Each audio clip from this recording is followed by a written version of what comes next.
হরে কৃষ্ণ, রাধে রাধে। আজকে হলো অক্ষয় তৃতীয়া। এই ভালো দিনে ভগবানকে একটু দিব্যি দর্শন করে নিন। এখানে দেখো আমি গোপসোনাকে স্নান টান করে নতুন ড্রেস পরিয়ে এখানে বসিয়ে দিলাম। নতুন ড্রেস বলতে ধোয়া কাপড় ছিল। তারপরে এখানে দেখো আমার সখীদের বাগান থেকে একটা গন্ধরাজ ফুল দিয়েছে, খুব সুন্দর, এত সুগন্ধ।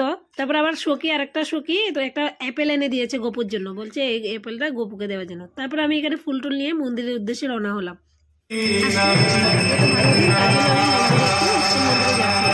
তারপরে এখানে